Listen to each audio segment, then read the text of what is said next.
नमस्कार। पिछले वीडियो में वर्ल्ड ज्योग्राफी के पिछले वीडियो में हमने क्या पढ़ा? हमने पढ़ा कि अक्षांश और देशांतर के हिसाब से किसी भी देश को लोकेट कैसे किया गया और उनके बीच समयांतराल कैसे रहा।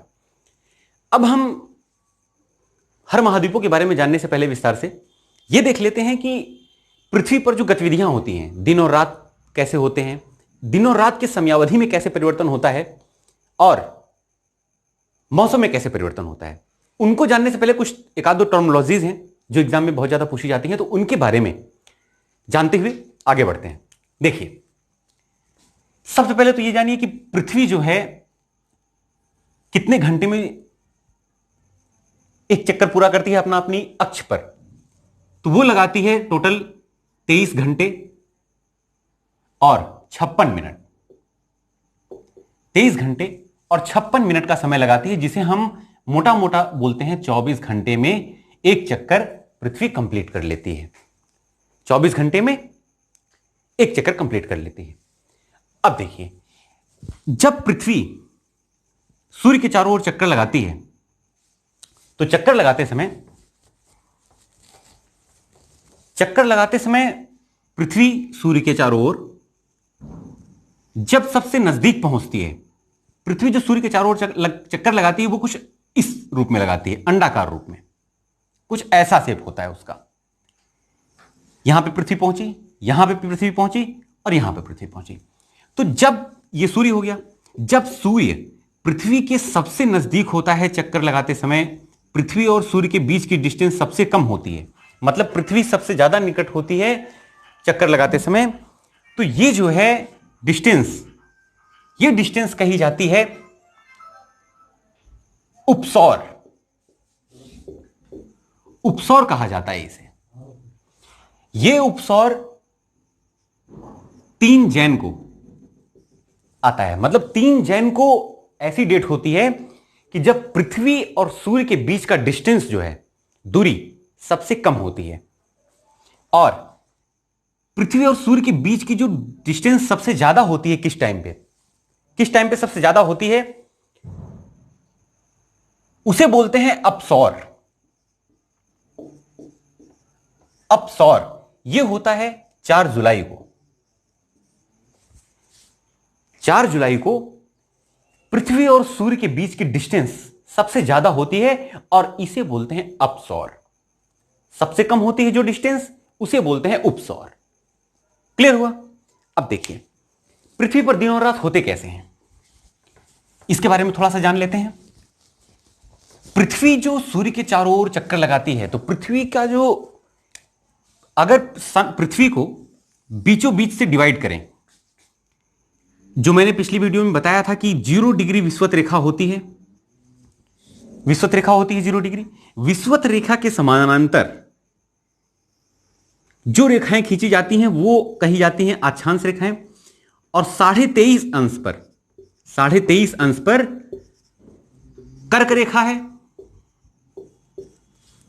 और विषुवत रेखा से उत्तर की ओर कर्क रेखा है 23.5 अंश, और नीचे की ओर 23.5 डिग्री मकर रेखा है। ठीक है, 23.5 डिग्री मकर रेखा और 23.5 डिग्री कर्क रेखा। अब यह देखिए कि सूर्य जब पृथ्वी पर प्रकाश डालता है, तो अगर यह पृथ्वी अपने अक्ष पर घूर्णन ना कर रही होती, अगर पृथ्वी अपने अक्ष पर जो उसका रिवॉल्यूशन है, जो उसका घूर्णन है, वो ना कर रही होती, अपने अक्ष पर ना घूम रही होती, तो क्या होता?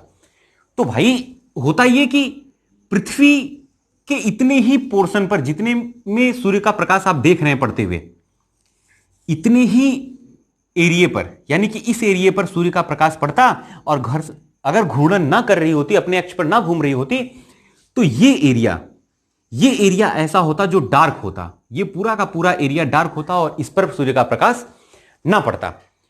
तो सूर्य का प्रकाश ना हो पड़ता तो आधे पर तो सारी प्रगतियां होती, खेती होती, हम दिनचर्या कर पाते, बट आधे में अंधेरा ही रहता, वहां सूर्य का प्रकाश ना पड़ पाता, ना पेड़ पौधे होते, ना जीव जंतु होते, है ना।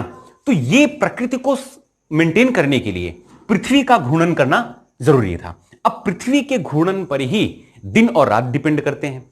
पृथ्वी के घूर्णन पर दिन और रात कैसे डिपेंड करते हैं? ये पृथ्वी जो घूमती है, यहां पे जो एरिया रहा वो घूम करके पीछे गया, तो ये एरिया फ्रंट में आया। ये एरिया जब फ्रंट में आया तो इस एरिया पर उजाला हुआ, सूर्य का प्रकाश इस एरिया पर पड़ा, तो 12 घंटे इस एरिया में उजाला रहा। तो 12 घंटे जब पृथ्वी का ये वाला एरिया घूमकर सामने आया तो इस एरिया पर प्रकाश रहा।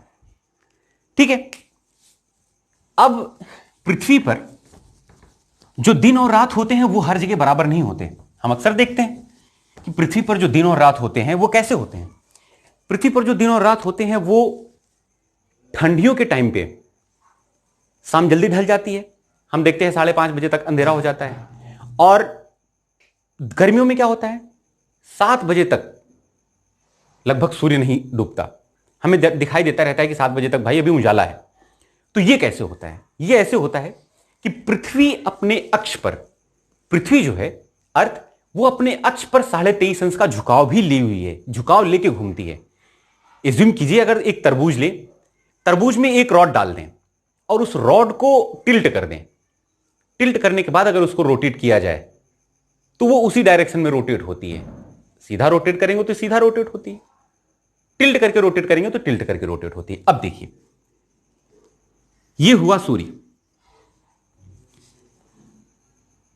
ये अर्थ। अब अर्थ यहां पे है नॉर्थ पोल, यहां पे है साउथ पोल। इसको थोड़ा सा टिल्ट कर देते हैं, थोड़ा और अच्छे से इसे ड्रॉ कर लेते हैं। यहां पे है नॉर्थ पोल, मतलब उत्तरी ध्रुव, और यहां पे है साउथ पोल, यानी कि दक्षिणी ध्रुव। नॉर्थ पोल और साउथ पोल। अब जब सूर्य की किरणें, अब देख लेते हैं विषुवत रेखा। विषुवत रेखा कैसे आई? जो भूमध्य रेखा है वो कुछ ऐसे बनी, 0 डिग्री भूमध्य रेखा। भूमध्य रेखा के समानांतर कर्क रेखा 23.5 डिग्री, ये कर्क रेखा बनी। ये भूमध्य रेखा के नीचे 23.5 डिग्री दक्षिण, भूमध्य रेखा से दक्षिण की ओर 23.5 डिग्री पर मकर रेखा। मैंने बताया कर्क रेखा और मकर रेखा। अब देखिए, जो सूर्य है उसने जब प्रकाश डाला, प्रकाश ऐसे डाला, इस एरिया में प्रकाश पड़ा सूर्य का, है ना, इस एरिया में सूर्य का प्रकाश पड़ा, और ये है नॉर्थ पोल, ये है साउथ पोल, ये है प्रकाश वृत्त। मतलब कि इतने पोर्शन में लाइट पड़ी और इतने पोर्शन में लाइट नहीं पड़ी, जो दोनों का ज्वाइंट पोर्शन होता है उसे बोलते हैं प्रकाश वृत्त। एक सर्कल बना जहां पे प्रकाश इंड हो रहा है और अंधकार शुरू हो रहा है, वो हुआ प्रकाश वृत्त। अब देखिए, हम अच्छे तरीके से देख पा रहे हैं कि ये जो लाइनें हैं विषुवत रेखा के पैरेलल खींची गई हैं, ये लाइनें जो विषुवत रेखा से उत्तर की ओर हैं, ये कर्क रेखा है, ये बड़ी दिख रही है, इधर कर्क रेखा छोटी पड़ रही है। अब देखिए, अगर ध्यान दिया जाए तो इसे डिवाइड कैसे करें? ये 12 घंटे का दिन विषुवत रेखा पे, 12 घंटे का रात। विषुवत रेखा तो बराबर बराबर भागों में डिवाइड हुई, सूर्य का प्रकाश दोनों साइड में बराबर पड़ा। किंतु कर्क रेखा पर सूर्य की किरणें, यहां पे देखिए ये लेंथ ज्यादा दिख रही है इसकी, तो इस डायरेक्शन में सूर्य की किरणें, यहां पे सूर्य की किरणें ज्यादा देर तक ठहरी और ज्यादा देर तक उजाला रहा, और इस पोर्शन में नहीं पहुंची तो ये रात छोटी हो गई, अंधेरा थोड़े समय के लिए। ऐसे हम ऊपर चलते जाएंगे तो ये यहां पे अगर एज्यूम करिए तो यहां बहुत कम टाइम के लिए, बहुत कम टाइम के लिए रात आई, और इस एरिया में दिन का समय रात के कंपैरिजन में ज्यादा रहा। तो ऐसी सिचुएशंस बनती हैं जो, इनको ध्यान से देखिए। अर्थ, ये earth, north pole, south pole, north pole, south pole, north pole और साउथ पोल, 23.5 अंश का झुकाव लेता हुआ विषुवत रेखा बना दिया।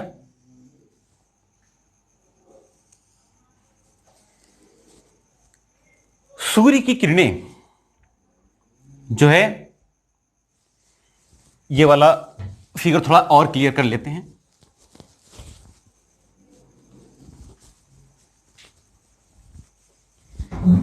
ये सूर्य हुआ, ये अर्थ हुआ, यहां पे नॉर्थ पोल, ये साउथ पोल, ये हुआ विषुवत रेखा, ये कर्क रेखा, ये मकर रेखा, ये कर्क रेखा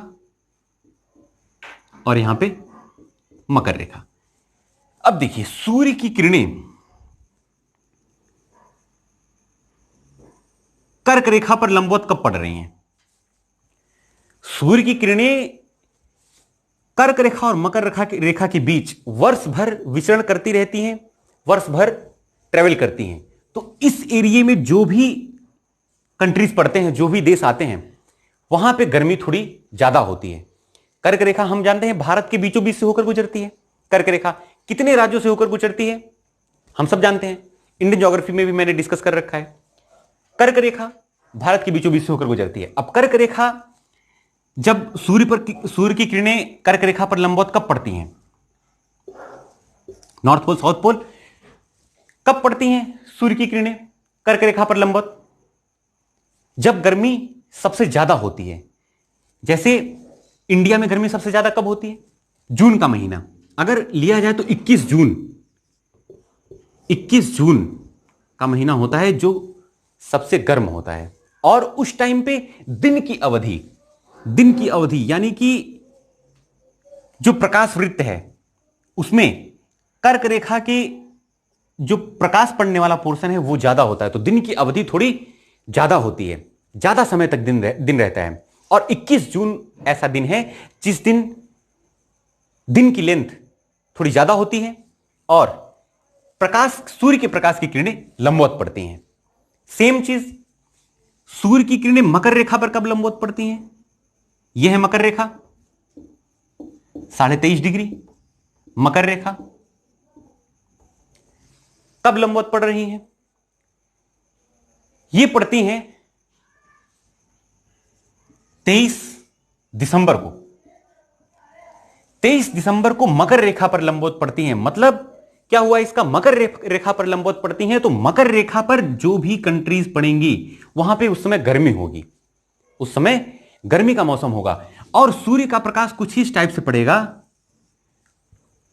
जब इस टाइप से पड़ेगा तो जो प्रकाश वृत्त है हमारा यहां से क्रॉस हुआ, इस पे जो सूर्य के प्रकाश के सामने कर्क रेखा का पोर्शन पड़ेगा वहां तो गर्मी होगी, वहां पे तो दिन होगा। बट अगर ध्यान दे तो उस समय 23 दिसंबर के आसपास हमारा इंडिया यहां पे होता है तो इंडिया में उस टाइम पे ठंड पड़ रही होती है। सूर्य का प्रकाश इंडिया पे पहुंच नहीं पाता। इंडिया पे पहुंचता है जब ये पृथ्वी रोटेट करके वापस पहुंचती है। बट रात का पोर्शन अगर देखा जाए तो जो अंधकार वाला पोर्शन है वो प्रकाश वाले पोर्शन से थोड़ा ज्यादा है। तो उस टाइम पे रात की अवधि जो होती है वो थोड़ी ज्यादा होती है। तो ये कब होता है? 21 दिसंबर को। और सूर्य की किरणें विषुवत रेखा पर लंबवत कब कब पड़ती हैं? ये हुई विषुवत रेखा, इस पर लंबवत पड़ रही है। सूर्य की किरणें यहां पे विषुवत रेखा पर लंबवत पड़ रही हैं। कब कब लंबवत पड़ती हैं?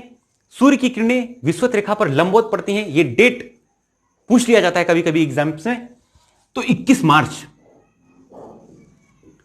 मार्च को सूर्य की किरणें विषुवत रेखा पर लंबवत पड़ती हैं और विषुवत रेखा पर उस समय लंबवत पड़ती हैं और प्रकाश वृत्त भी बराबर बराबर भागों में बढ़ता है, बराबर भागों में अर्थ को बांटता है।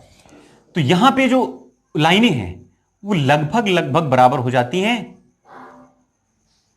तो दिन और रात का पोर्शन बराबर, उनकी अवधि बराबर होती है ना। ये लाइन से ही क्लियर हो जाता है कि ये प्रकाश वृत्त यहां है और ये है नॉर्थ पोल साउथ पोल। प्रकाश वृत्त अगर ऐसे पड़ा है ना तो जितना देर तक सूर्य के सामने ये वाला पोर्शन रहा उसमें उजाला, ये वाला पोर्शन जब घूम के सामने आएगा तो उस पे उजाला। दिन और रात की अवधि बराबर रही। सेम चीज विषुवत रेखा पर सूर्य की किरणें यहां भी लंबवत पड़ती हैं, वो होता है 23 सितंबर को। 23 सितंबर को सूर्य की किरणें विषुवत रेखा पर लंबवत पड़ती हैं। यहां पे भी जब 23 सितंबर को लंबवत पड़ती हैं तो पृथ्वी पर हर जगह दिन और रात की अवधि बराबर होती है। 21 मार्च, 21 जून, 23 सितंबर और 22 दिसंबर, ये 22 दिसंबर है। ये डेट याद रखेंगे। इस डेट में विषुवत रेखा पर सूर्य की किरणें लंबवत कब कब पड़ती हैं, वो कर्क रेखा पर कब लंबवत पड़ी और मकर रेखा पर कब लंबवत पड़ी, ये डेट याद रखेंगे। अब ध्रुवों की बात करें अगर, तो ये उत्तरी ध्रुव हुआ, ये दक्षिणी ध्रुव हुआ। तो इस चित्र में क्या क्लियर हो रहा है? इस चित्र में देखिए क्या क्लियर हो रहा है कि यहां पे जो उत्तरी ध्रुव है, उत्तरी ध्रुव में सूर्य की रोशनी पड़ी, बट दक्षिणी ध्रुव हमारा सूर्य के प्रकाश से विहीन रहा, वंचित रहा। तो सूर्य के प्रकाश यहां नहीं पहुंच पाया, तो यहां पे अंधेरा रहा। और हर कंडीशन में 24 घंटे में जब भी पृथ्वी रोटेट हो रही है तो इस समय पे साउथ पोल जो है, साउथ पोल तो खिसक नहीं रहा है, नॉर्थ पोल और साउथ पोल ये तो उसका एक्सेस हो गया, इसी पर पृथ्वी टिकी हुई है। तो ये जो घूम रहा है, ये अर्थ ऐसे रोटेट हो रही है अपने अक्ष पर, तो ये एरिया प्रकाश से वंचित रहा, इस एरिया में प्रकाश नहीं पहुंच पाया। सेम इस कंडीशन में क्या हुआ? इस कंडीशन में हुआ कि जो नॉर्थ पोल है, नॉर्थ पोल पे सूर्य की रोशनी नहीं पहुंच पाई और साउथ पोल में 24 घंटे सूर्य की रोशनी पहुंचती रही। तो साउथ पोल जो दक्षिणी ध्रुव है, दक्षिणी ध्रुव में सूर्य का प्रकाश 24 घंटे मिला और उत्तरी ध्रुव पर सूर्य का प्रकाश नहीं मिल पाया। कब? 22 दिसंबर के आसपास यह था। और देखिए, पृथ्वी जो सूर्य का परिक्रमण करती है, पृथ्वी जो सूर्य का चक्कर लगाती है, पृथ्वी सूर्य का चक्कर कितने दिनों में लगा पाती है? 365 दिन में। हम सब जानते हैं 365 दिन में पृथ्वी जो सूर्य का चक्कर लगा पाती है। अब 365 दिन एग्जैक्ट नहीं है, 365 दिन और 6 घंटा, 6 आवर्स का समय लेती है।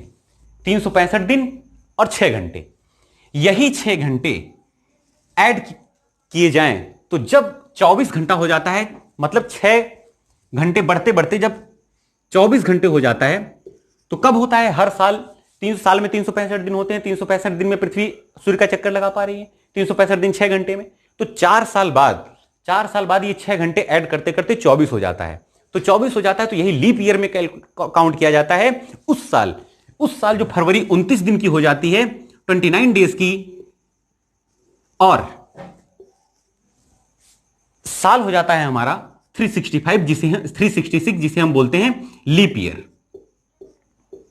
ठीक है, लीप ईयर बोलते हैं उसको। तो लीप ईयर में फरवरी 29 डेज की हो जाती है और साल 366 दिन का हो जाता है। यही 365 दिन और 6 घंटे को ऐड करते करते जब 24 हो जाता है।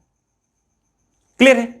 वीडियो को यहीं समाप्त करते हैं और अगले वीडियो में महाद्वीपों को लेके, कंट्रीज को लेके, एक एक कंट्रीज को विस्तार से डिस्कस करेंगे, एक एक महाद्वीप को। बने रहिए हमारे साथ, मिलते हैं अगले वीडियो में, तब तक के लिए नमस्कार।